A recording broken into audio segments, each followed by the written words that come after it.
podemos estar en este mundo que nos interesa de la cuna de la religión, podemos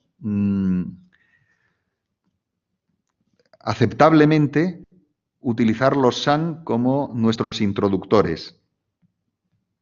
Aunque, evidentemente, estamos hablando de un abismo de milenios y, por tanto, no podemos determinar los cambios, las transformaciones, etcétera, que pudo haber a lo largo del tiempo. Estos cazadores-recolectores, primero la idea esta, que son cazadores-recolectores, es decir, como los primeros del género Homo eran cazadores-recolectores, se asocian con esto que les decía antes, las lenguas primeras, las lenguas más antiguas, enfrentándose a narraciones religiosas relativas a lenguas primordiales y divinas. Es decir, que el lenguaje nuestro, el modelo nuestro de entender el mundo, nuestra cosmovisión que nos la ofrece la ciencia, choca en este caso con otras cosmovisiones religiosas que plantean que otras lenguas son las lenguas más antiguas. Por ejemplo, el sánscrito, o por ejemplo el hebreo, las lenguas de Dios, las lenguas en las que habló Dios a sus criaturas.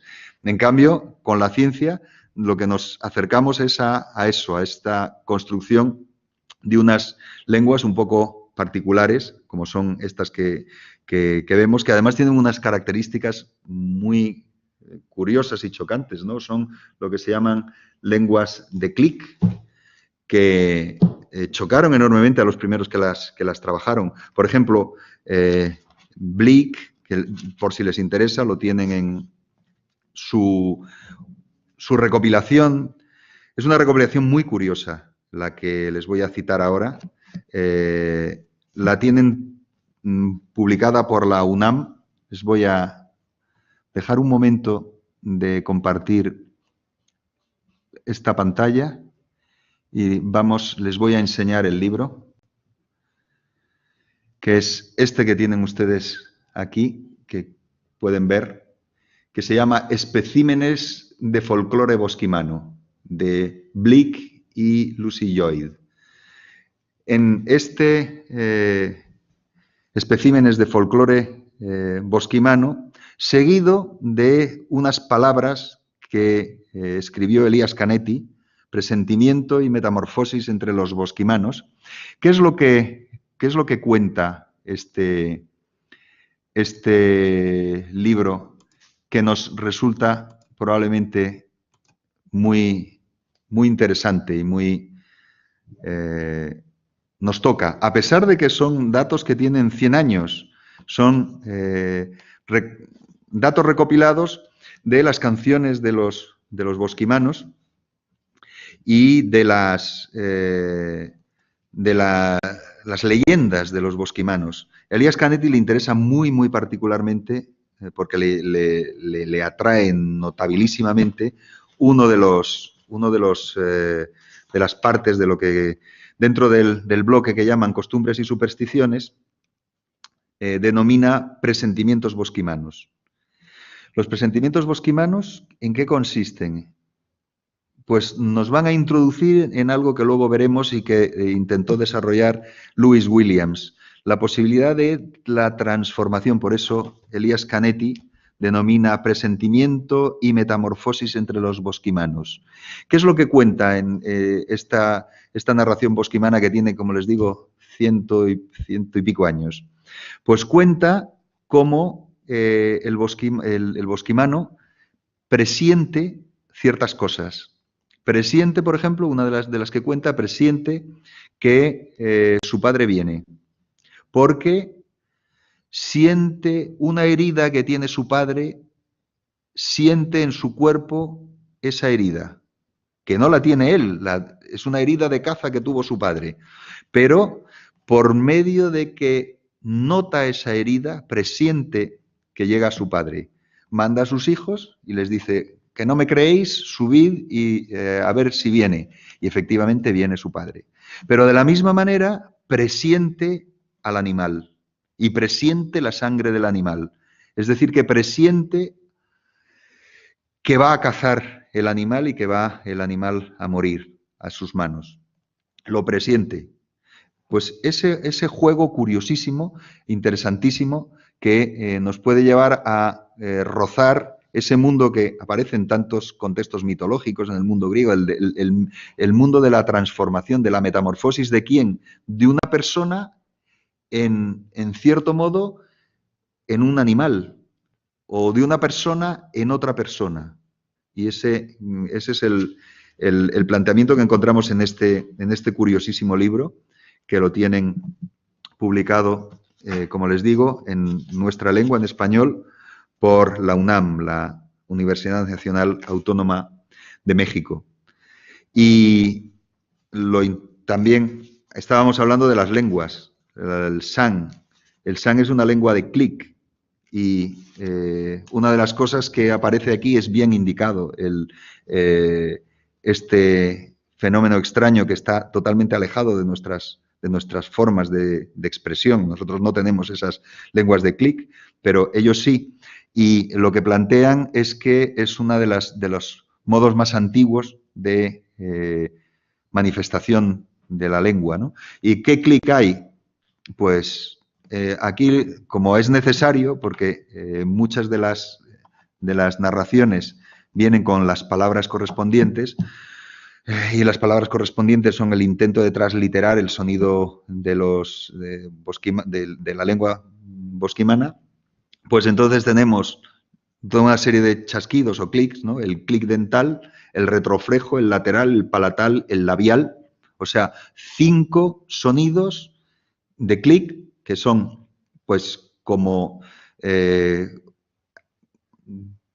en el momento en que estás hablando incluyes un chasquido. En realidad sería eso lo que plantearíamos, un chasquido dental, por ejemplo, un chasquido lateral, un chasquido arriba abajo, y todo eso incluido en una palabra.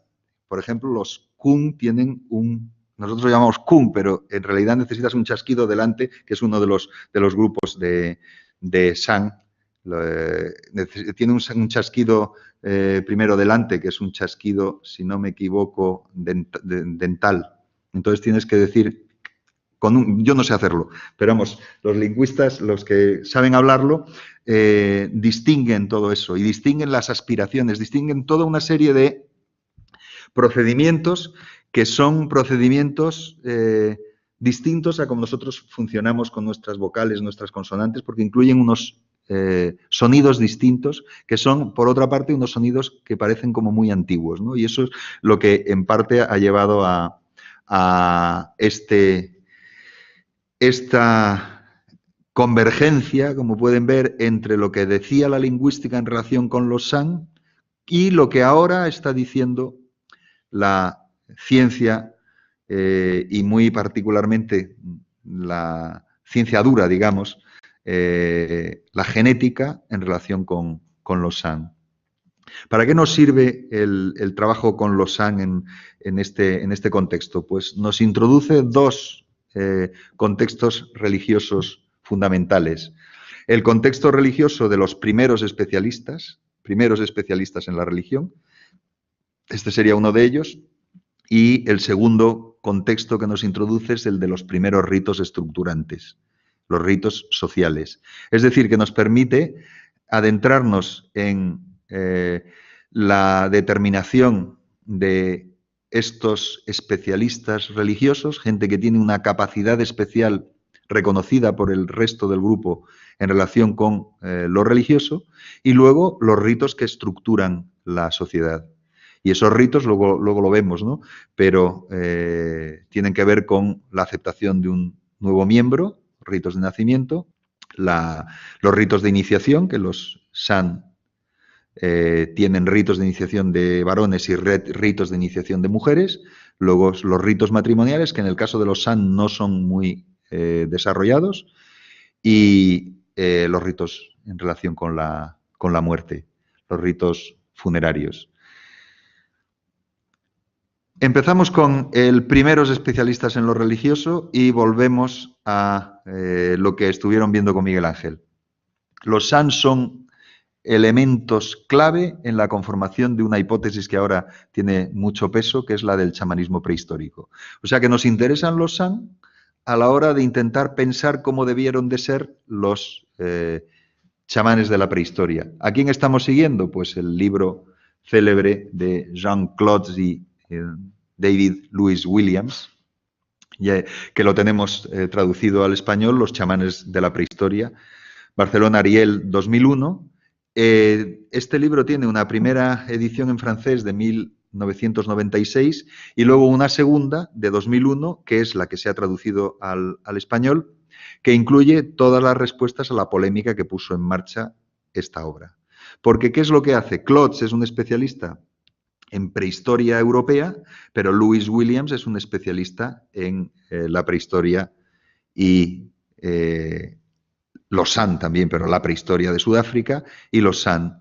Y lo que plantean es un elemento, una hipótesis muy interesante que está en el subcapítulo de las páginas 28 a 33, que ahora veremos un poco, que el subcapítulo es el arte chamánico de los San. Louis Williams, bueno, Louis Williams, ¿quién es? Pues aquí les he puesto una serie de publicaciones suyas. Como ven, están dándole vueltas al tema de el arte San, pues desde su tesis doctoral. Su tesis doctoral la defendió en 1977 sobre las pinturas en roca. En el territorio San no hay cuevas como tal, y entonces lo que se hacen son pinturas en abrigos o pinturas sobre rocas, ¿no? Entonces, desde el principio, lo que hace Louis Williams, desde su tesis doctoral, que la desarrolló en el año 77, pero la publica en el año 81, es apostar por no solo describir, es decir, no solo trabajar en el modo descriptivo, sino dar información analítica, es decir, analizar, ofrecer significado a lo que está estudiando. Y lo que está estudiando es un arte rupestre.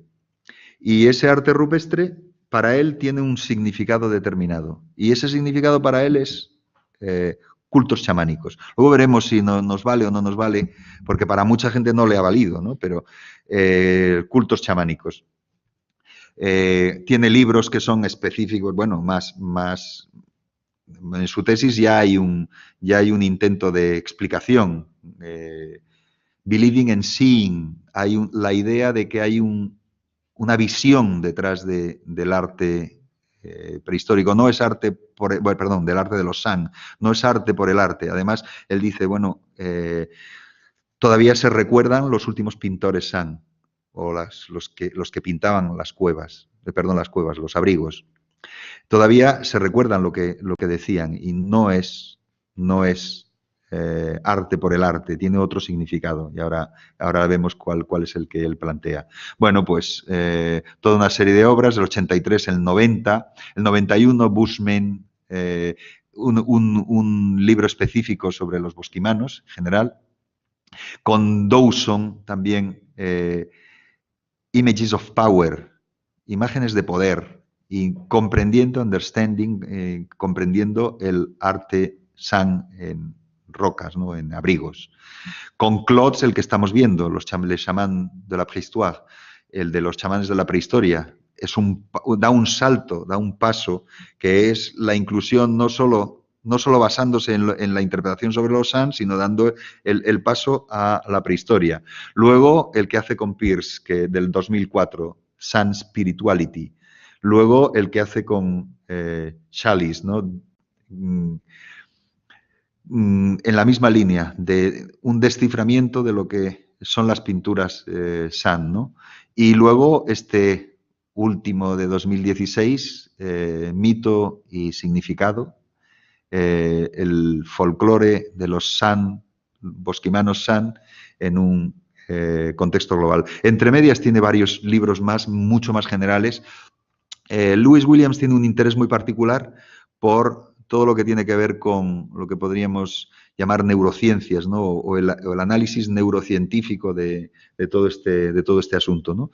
Entonces, bueno, ¿qué es lo que plantea? Y en parte vamos a seguir lo que él dice, ¿no? Vamos a seguir un par de ideas suyas en el libro Los chamanes de la prehistoria. Les leo textualmente. Gracias a que disponemos de numerosas observaciones etnográficas detalladas sobre los San durante los siglos XIX y XX, el arte chamánico de África del Sur se encuentra en la actualidad entre las formas de arte rupestre más accesibles del mundo. Dice. Es decir, está en cierto modo defendiendo algo que no es tan evidente, que es por qué los San nos van a servir para entender las religiones de la el chamanismo prehistórico, y nos va a servir para entender el arte prehistórico. Dice, algunas de sus imágenes clave fueron de hecho explicadas por los propios San, que en el siglo XIX eran contemporáneos de los últimos artistas. Estos individuos eran los mismos que observaron, entonces, dos misioneros que aparecieron por allí. Los misioneros, que son Arbuset y Domas, ¿qué es lo que vieron? Dice que estos que pintaban las cuevas, este es un elemento que para Lewis Williams es fundamental,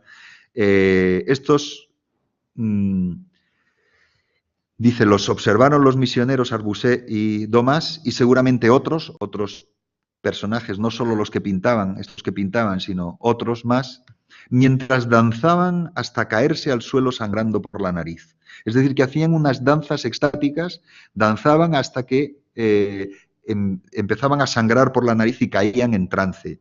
Sus propias explicaciones de las pinturas y los relatos detallados de sus creencias y de sus ritos muestran que las imágenes pintadas no eran en absoluto aquellos juegos inocentes que los misioneros pensaban que eran, que Arbuset y Domas creían. Además, y esto es muy importante, el arte rupestre de África del Sur ha sido objeto de numerosas investigaciones desde una perspectiva neuropsicológica, lo que les decía antes. El interés que él tiene para incluir no solo el análisis artístico o el análisis desde los instrumentos habituales de la prehistoria, sino específicamente las neurociencias, que para él son fundamentales a la hora de entender lo que ocurre, las bases neuropsicológicas de el pintar y, por supuesto, lo que se añade al pintar según su análisis, que es el trance, etcétera. Y, por tanto, pues ahí justifica que es especialmente interesante para el arte paleolítico. Acto seguido incluye un nuevo elemento, y es que para los San hay un animal que es especialmente importante, que es el elan. El elan, un antílope africano de grandes dimensiones, ¿no? Y entonces nos dice, es la página siguiente de este pequeño capítulo sobre el arte chamánico de los San que les estoy avanzando. Para los San, el elan representa un símbolo de asociaciones múltiples. Luego veremos que tiene que ver también con los rituales de iniciación, y el elan tiene el valor, principalmente el valor de lo masculino. Entonces, se le encuentra, ya sea en carne, en hueso o por alusiones, mezclado en los ritos de la primera caza de los muchachos, es decir, la primera caza de los muchachos, que es el ritual de iniciación de los jóvenes varones, donde el elan es un elemento fundamental, pero también en el de las mujeres, luego lo veremos. En los ritos de pubertad, en las bodas de las jóvenes, pero su principal significado parece estar relacionado con el poder chamánico sobrenatural. Aquí nos lleva al camino que a él le interesa, y es a asociar el elan con el poder chamánico. En los pensamientos de los San, este poder se extiende por toda la creación, estando especialmente presente entre los grandes antílopes y sobre todo entre los elanes. Cuando un elán es cazado, el lugar donde yace se llena de poder. Entonces los chamanes pueden organizar una danza que va en continua progresión hasta alcanzar el trance. Y él analiza ese trance de caza y analiza las representaciones que aparecen en las pinturas rupestres San, y que él asocia con ese mundo del trance de caza. Trance de caza que tiene distintos elementos, ¿no? ¿Qué más cuenta un poco después? Dice, en las pinturas de Elanes, y aquí ya entramos en su interpretación, que luego veremos que le ha llevado a que, bueno, le realicen no pocas críticas a su interpretación. Dice, en las pinturas de Elanes se canaliza este poder utilizando la sangre del animal como uno de los ingredientes. De manera que los dibujos vienen a ser unas reservas de poder. Está ya interpretándonos lo que quieren significar las pinturas entre los San. Danzando en los abrigos, los chamanes miran las pinturas cuando sienten la necesidad de aumentar su fuerza. Entonces, como la electricidad, el poder se derrama sobre ellos desde las pinturas y los catapulta hacia el interior del mundo de los espíritus. Entonces, está planteando ese uso de la pintura en una especie de complejo ritual de carácter extático, que les lleva a como insertarse, catapultarse en el interior del mundo de los espíritus gracias a las pinturas. Siguiente planteamiento. Como otros, y aquí ya nos inserta en esto que les estoy contando, que les estoy planteando aquí, el trance, el nahualismo que es el término técnico para la transformación que encontramos en diversos grupos. Se utiliza aquí la palabra nahual, que es como el doble, ¿no? Como una especie de doble. Por eso utilizamos el término así en general, que correspondería al ámbito de México, pero en este caso está evidenciando un asunto parecido. Por parte de quien entra en trance, la posibilidad que tiene de una especie de transformación. Ahora me entienden por qué les he insistido antes en el planteamiento, lo que había el canto o los datos en relación con las premoniciones y la transformación, tal y como decía Elías Canetti, de los bosquimanos que recogió Blick. La transformación, ¿qué es? Pues la metamorfosis, si quieren llamarlo así, que es como lo nombra Elías Canetti, el presentimiento que lleva a una especie de unión con lo que se está presintiendo. Y en este caso se está presintiendo al Elán y habría una unión con el Elán. Les cito otra vez a Lewis Williams. Como otros, los chamanes San superan los escalones de este cosmos cuando realizan sus viajes extracorporales. Aquí nos está ya contando un elemento más, ¿no? No obstante, cambiar de nivel significa también cambiar de forma, que es lo que hacia donde les estoy llevando, hacia intentar entender este contexto del nahualismo, de la transformación de una persona en otra cosa. En otra persona puede ser su doble o en un animal protector o en un animal vehículo para el trance, ¿no?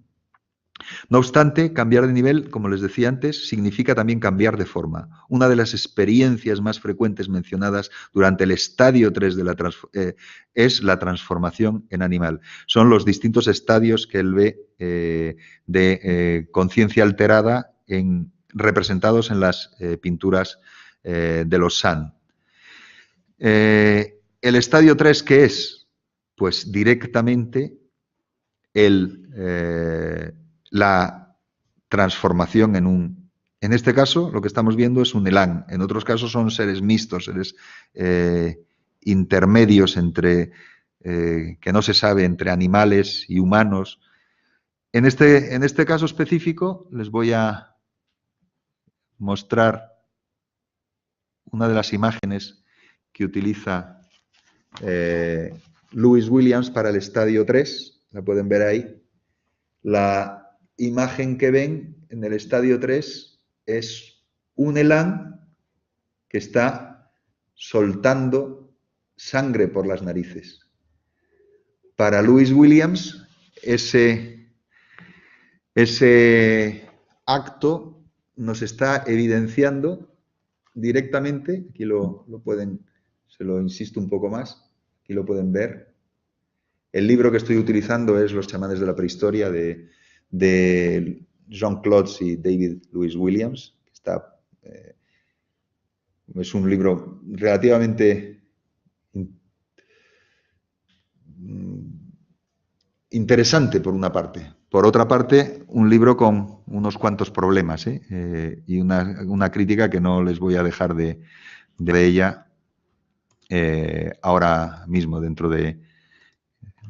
cuanto terminemos de analizarlo, ¿no? Entonces, estadio 3, un Elan lanzando sangre por las narices. No sé si se dan cuenta la diferencia que hay entre una interpretación como la que hace Lewis Williams, de una interpretación como la que podría hacer alguien que sencillamente ve ahí un Elan al que han herido y está muriendo, y al morir está expulsando sangre por la nariz. No sé si se dan cuenta la sofisticación y la complejidad del planteamiento de Lewis Williams, cuando lo que está viendo aquí es un estadio 3 de el estado de conciencia alterada, tal y como lo ve él representándose en el arte rupestre. Lo que otros podrían sencillamente analizar como, bueno, pues una escena de caza, él lo analiza como una escena de nahualismo. Es el chamán San convertido en un elán, porque para él el elán es la, la pieza simbólica clave. Convertido en un elán, en trance, en esa danza del trance en que sangra por la nariz antes de caer al suelo que veíamos antes, ¿no? Y la pregunta que él se hace, bueno, lo que ahora les he enseñado, dice, a veces las representaciones de Lanes aparecen aparentemente naturalistas, están dotadas de pequeños detalles fáciles de obviar, como las líneas rojas sobre la cabeza que dan a entender que se trata de auténticos chamanes transformados. En este caso uno se pregunta, ¿cuántos animales presumiblemente realistas no son animales en sentido estricto, sino más bien animales espíritus, hombres espíritus o chamanes cuya transformación se ha completado? Y utiliza algunos ejemplos más para plantear, para dar peso a su hipótesis, que como ven es una hipótesis pues realmente arriesgada. Pero siguiente vuelta de tuerca de la que hace Lewis Williams. Hemos visto insistencia en el trance por su parte, insistencia en el nahualismo, las danzas de trance en relación con la caza y en especial la del elán, y luego el imaginario de las paredes pintadas como pasadizos entre el mundo del más allá y el de los humanos.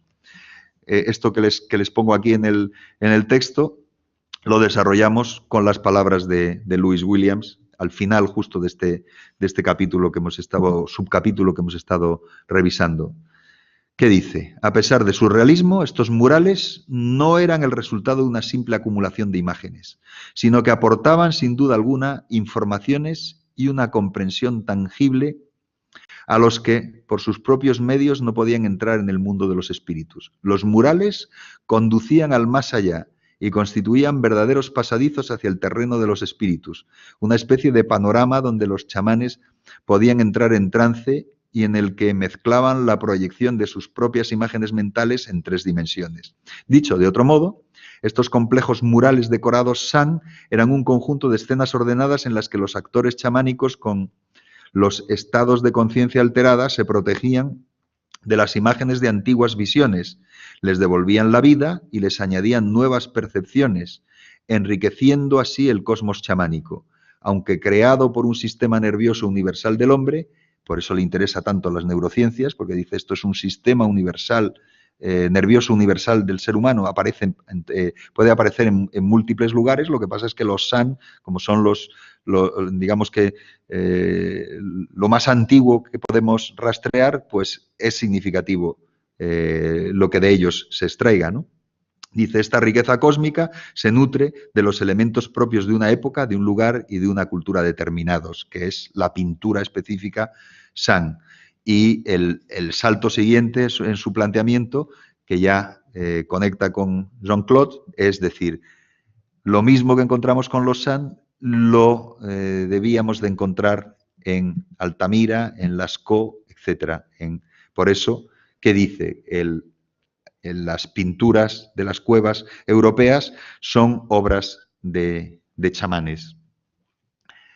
Bien, pues lo que tenemos aquí es una hipótesis.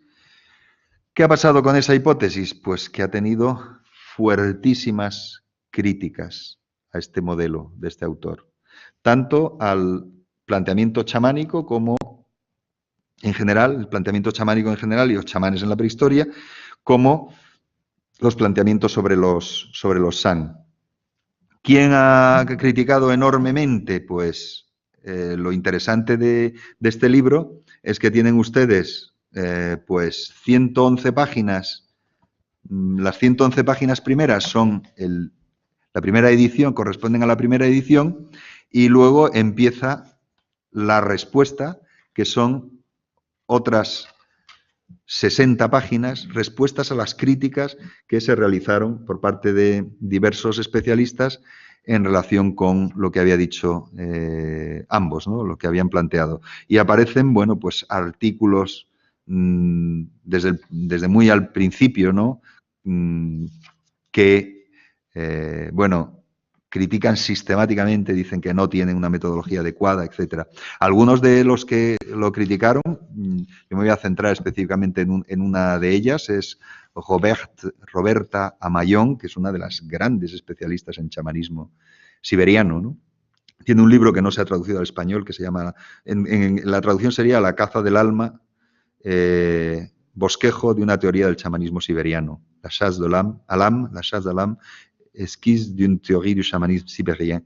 Entonces es un libro que publicó en 1990 y en 1995 es interesante que lo publicó en 1990 y estos autores no lo pudieron tener en cuenta o no lo tuvieron en cuenta, puesto que es anterior, el libro de Klotz y la primera edición es anterior.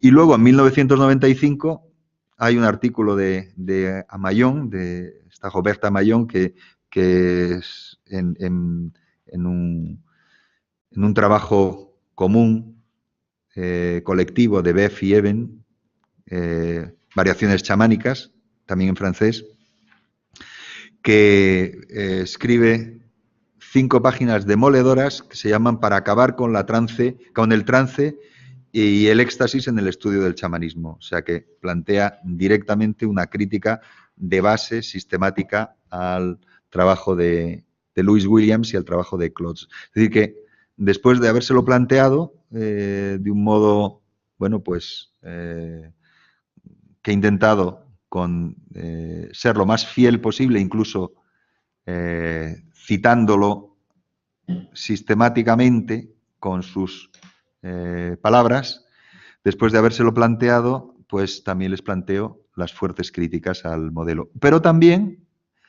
hay otros estudios, como este que les cito aquí en la página, que apuestan por afianzar el planteamiento de ellos, ¿no? Por ejemplo, el de Richard Katz, que ha sido famosísimo. Este ha sido un libro muy famoso, llamado Boiling Energy, energía que quema o energía que bulle, ¿no? que quema, ¿no? Porque en el trance chamánico lo explican como una especie de energía que te quema por dentro. Este trabajó específicamente sobre los Kun, que son uno de los, dentro de los bosquimanos o de los San, el grupo Kun del Kalahari. Entonces habla de la curación comunitaria entre los Kun del Kalahari. Es un psicólogo, no es un etnógrafo ni es un especialista en antropología, no es un antropólogo, sino un psicólogo, pero para él, que claro, hay toda una rama de la psicología que le ha interesado enormemente, lo vamos a ver también con los Ebusok, lo vamos a ver también con los Dogon, que les ha interesado enormemente las técnicas de sanación africanas, de las sanaciones de los grupos étnicos, ¿no? Y entonces, en este caso, Katz le interesó muy particularmente este trance, estas danzas del trance, que son danzas de curación. Cuando hay un problema, cuando hay una enfermedad, se hace una danza de estas y de la danza sale la posibilidad de la curación.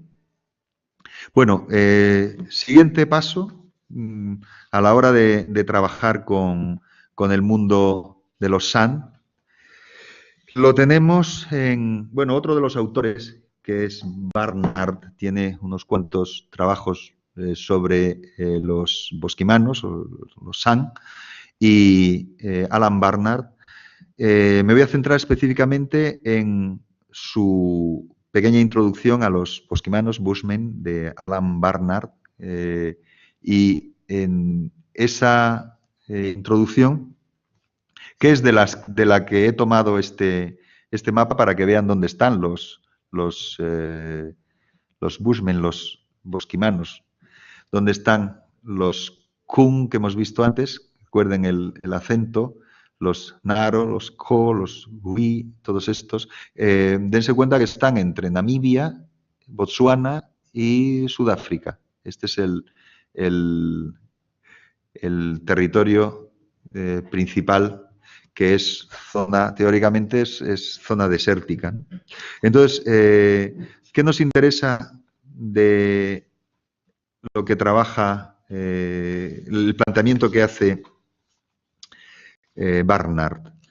Pues, bueno, además de la idea que antes cité un poco rápidamente, esa idea de que en muchos relatos africanos, en muchas leyendas africanas hay un dios creador, pero es un dios creador que no le interesa nada el mundo. Eso es lo que se llama un deus otiosus. Después de la creación se quita de en medio, ¿no? Y lo tienen. Este Nhadi es un creador que viene a querer decir que es como el dios del cielo, ¿no?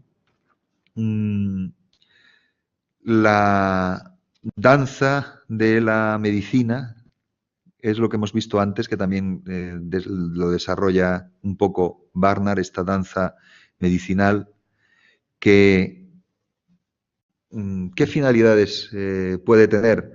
Pues en muchos casos tiene que ver con curar. ¿Qué enfermedades? Pues una enfermedad específica, o que en muchos casos los San estiman que es la causa, o sea que la enfermedad está causada por un espíritu, o el espíritu del maligno, podríamos denominar, este espíritu maligno Gawa, o que es, si lo decimos con mayúscula, pero si lo decimos con minúscula, sería un espíritu de un muerto. Pero la clave es que es un espíritu maligno. Este espíritu maligno entra en la persona y produce la enfermedad. Entonces hay que realizar una danza para liberarlo. ¿Cómo se realiza esa danza? Pues alrededor de un fuego, dando vueltas hasta que se produce ese trance liberador. Y después del trance liberador, teóricamente, se produce la curación. Otro contexto importante en relación con la religión, es el de las iniciaciones que hemos visto antes, que íbamos a tratar. Y vamos a tratar dos temas. Uno era el mundo chamánico y la acción chamánica, que tiene que ver con la curación chamánica, y el otro era lo que tiene que ver con los rituales de iniciación que conforman estas sociedades de clases de edad. Ya hemos visto un par de ideas antes, y es que el Elan, la caza del Elan, está asociada con los rituales de iniciación. El Elan está asociado con los rituales de iniciación. Bueno, la iniciación entre los San es diferente entre los varones y las mujeres. Los ritos de iniciación de los varones, que además lo que plantea Barnard es que tampoco se puede hacer una sistemática, puesto que varían entre unos grupos y otros. No son iguales entre todos los San. Unos son más largos, en otros casos son más cortos, en unos tienen más fases, en otros tienen menos fases. Él plantea que, claro, los mejor conocidos son los Ko, del Kalahari central y del sur, ¿no? Porque han sido estudiados específicamente por un antropólogo alemán, que además, como son enseñanzas secretas, durante mucho tiempo esa información estuvo bajo llave, ¿no? Y ahí es como se conoce mejor, ¿no? ¿Qué es lo que se hace con ellos? Pues a los jóvenes, cuando se ve que tienen la edad suficiente como para comenzar a poder cazar adecuadamente, se les lleva a la zona más de bosque, a la zona más apartada, y se les enseña las técnicas de caza. También tiene que ver con esto que les he dicho antes, ¿no? Técnicas de caza que a veces incluyen la premonición de la caza, la capacidad de premonición de la caza. O sea que lo que les enseñan no es solo cómo cazar físicamente, sino también cómo organizar su cuerpo, como diría Elías Canetti, escuchar el cuerpo para poder presentir, bueno, le estoy diciendo presentir, pero en realidad es sentir la caza, ¿no? Ese sería el planteamiento. Los secretos religiosos. Y todo eso lo enseñan los ancianos a base de danzas y de canciones sagradas. Depende del grupo, pero suele incluirse un mes más o menos en esta fase del ritual iniciático. Por su parte, en el caso de las niñas, de las mujeres, el ritual se pone en funcionamiento, la iniciación se hace cuando tienen el primer periodo menstrual y la llevan a la cabaña de su abuela y alrededor las mujeres bailan y cantan y hay un varón, el único presente, está en la parte fuera de la cabaña y las mujeres, salvo la que está iniciándose, las mujeres hacen una danza en que se lucen alrededor de este varón. ¿Qué representa el varón este?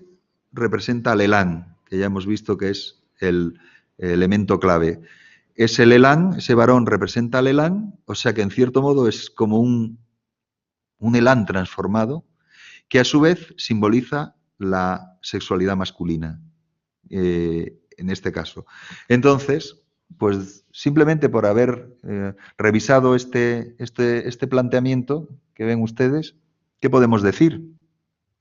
Pues podemos simplemente decir que cabe la posibilidad de que esos elanes que aparecían en rocas, en las pinturas rupestres, es necesario que siempre sean chamanes en trance transformados, es decir, que sean una manifestación del nahualismo, o a lo mejor pudieran ser también representaciones de iniciaciones, pues también cabría la posibilidad. Por eso les doy este ejemplo y les doy les planteo